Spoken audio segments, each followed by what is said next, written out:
ضمن إطار البدء بحوارات داخلية بين الإدارة الذاتية وأبناء مناطق الجزيرة والفرات.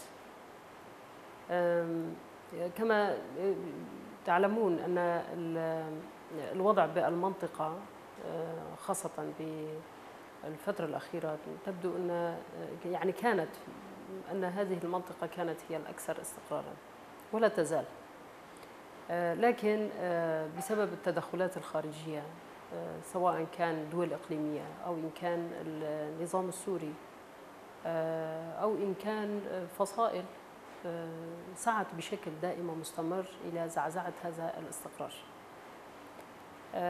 منها مناطق دير الزور التي شهدت أحداثا في الفترة الأخيرة، وهي كانت نتاج تدخلات خارجية، إضافة إلى وجود الخلايا النائمة لداعش، والتي هذه الخلايا التي تعتمد عليها هذه الدول والقوى، فهي تعتمد هذه الخلايا لضرب أمن واستقرار المنطقة. لذلك رأينا بأن تطوير حوار داخلي بين مكونات هذه المنطقة أمر عاجل وضروري، إضافة إلى تعزيز الإدارة الذاتية وتطويرها وتقويتها هو أيضا من الضروريات الأساسية. إن كان هناك انتقادات على الإدارة الذاتية، وهذا ما نسمع بشكل يومي عن طريق الإعلام، عن طريق اللقاءات الفردية، تصلنا انتقادات كثيرة حول أداء الإدارات المدنية في تلك المناطق. لكن هذا لا يعني بأن الإدارة الذاتية غير قادرة وأنها غير متمكنة ويجب نسف هذا المشروع. بالعكس تماما، يجب الاستماع لتلك الانتقادات وأخذ الملاحظات بعين الاعتبار وتعزيز هذه الإدارة بشكل آخر. لذلك فطرح موضوع مشروع تطوير حوارات داخلية بين أبناء الفرات والجزيرة، منطقة الفرات والجزيرة، كان من الأمور أو الأمر الضروري الذي حمل على عاتقه مجلس سوريا الديمقراطي للقيام بهكذا حوارات. فضمن هذا الإطار ممكن أن ينعقد اجتماع موسع على مستوى المنطقة بالكامل للوصول إلى توصيات ضرورية تخص الإدارة الذاتية وتخص أبناء المنطقة، لتأمين مطالبهم وتحسين إمكانيات العيش فيها، إضافة إلى تحقيق أفضل نموذج أو نموذج جيد من الإدارة، سواء كانت إدارة مدنية وإن كانت إدارة ذاتية.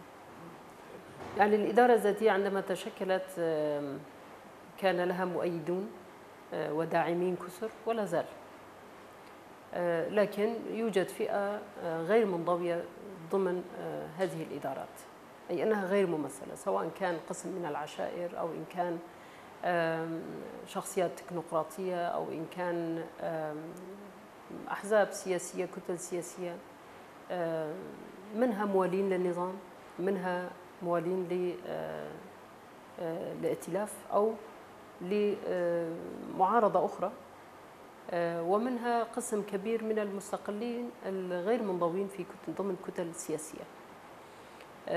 ورأينا من الضروري أن يتم أخذ آراء كل أبناء هذه المنطقة، سواء كانوا موالين للنظام أو إن كانوا موالين للمعارضة الخارجية أو إن كانوا مستقلين، حتى من مؤيدي الإدارة أيضا أو من المنضوين تحت سقف هذه الإدارة، هم أيضا لديهم بعض الانتقادات على أداء هذه الإدارة، وهذا شيء طبيعي.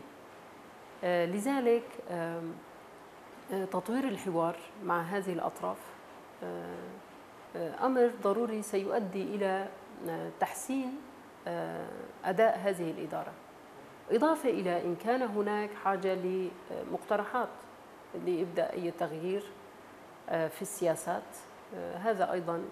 هذا المجال سيكون منفتحا أمام الاقتراحات والآراء التي ستقدم أو ستعطى في هذه الاجتماعات التمهيدية.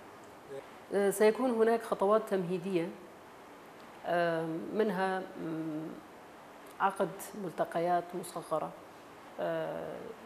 يكون فيها حوارات داخلية على مستوى كل مقاطعة، مقاطعة الجزيرة، الحسكة، دير الزور، الرقة، الطبقة، منبج، كوباني. في هذه المناطق ستنعقد العديد من الاجتماعات المصغرة، والتي يمكن أن تجمع عدد معين من أبناء المنطقة، من ممثلين للإدارة الذاتية ومن هم خارج إطار هذه الإدارة. وسيبدأ الحوار أو أخذ المقترحات حول بعض النقاط التي تم تحديدها من قبل مجلس سوريا الديمقراطية، سواء كان في موضوع العلاقات التاريخية بين مكونات المنطقة وأثرها أو دورها في رسم مستقبل السوريين، إضافة إلى الحوارات التي دارت حتى الآن أو المفاوضات أو الحوارات السورية، سواء كان مع المعارضة وإن كان مع النظام أو إن كان الحوار الكردي. سيتم أخذ المقترحات بهذا الخصوص أيضا، لأن هناك من يؤيد الحوار مع النظام، وهناك من يؤيد الحوار مع المعارضة، وهناك من يؤيد الحوار الكردي.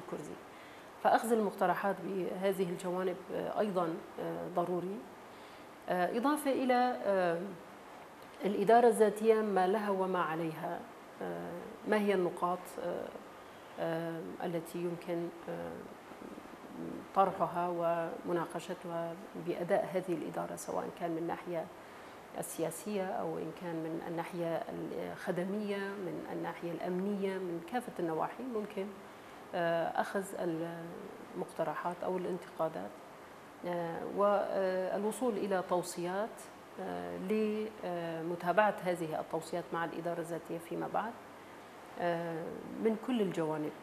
كيف يمكن الوصول إلى نموذج إدارة جيدة بحيث يرى أبناء المنطقة نفسهم ضمن هذه الإدارة، ويمكن أن تكون خطوة لترسيخ الاستقرار في المناطق السورية الأخرى، لأن هذه الحوارات لن تشمل فقط سكان المنطقة، لكن هناك وافدين أتوا من مناطق أخرى أيضا، من الأدالبة، من حماة، حمص، الشام، دمشق، من المناطق الأخرى أيضا يوجد وافدين، وسيكون هناك حوارات معهم أيضا بما يخص مناطقهم، كيف يمكن، ما هي أطروحاتهم، ما هي آراؤهم.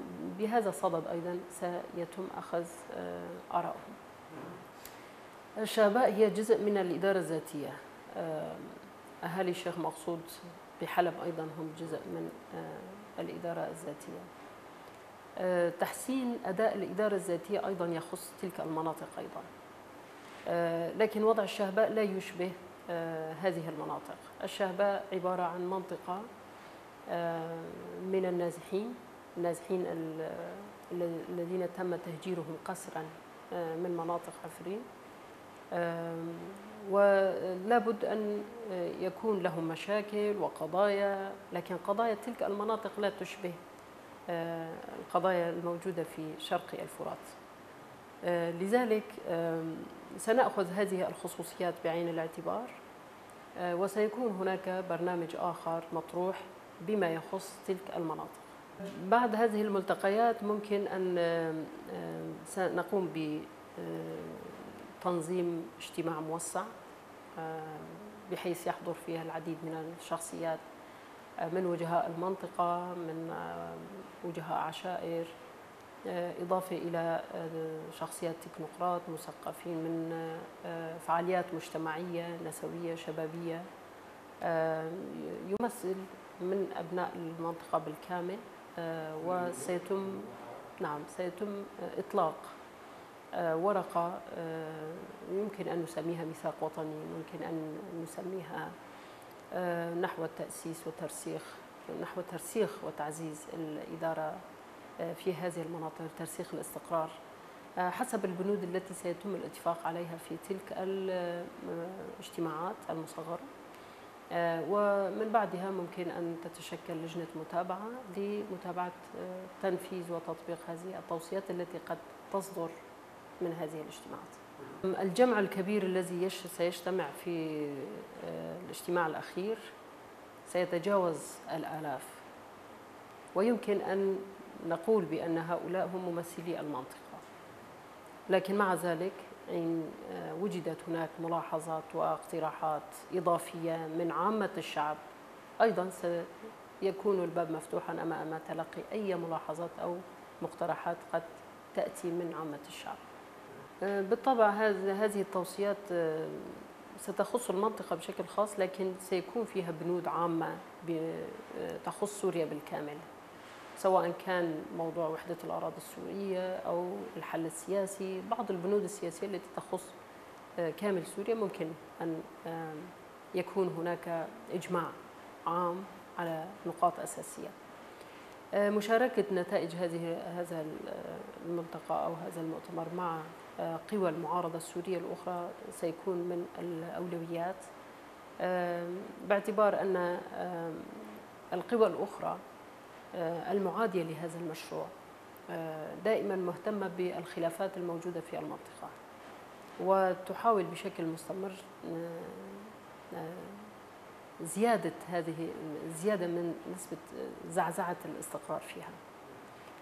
لذلك إيصال الفكرة لكل الأطراف سواء كان دولية أو إقليمية أو وطنية، أيضا هذا سيكون من ضمن المشروع ومشاركتهم فيها، لأن مجلس سوريا الديمقراطية مع بعض القوى الأخرى والشخصيات المستقلة أيضا لها مشروع آخر على المستوى السوري، وهي تعمل حاليا مع القوى المعارضة الديمقراطية، ويوجد استمرار بهذا المشروع.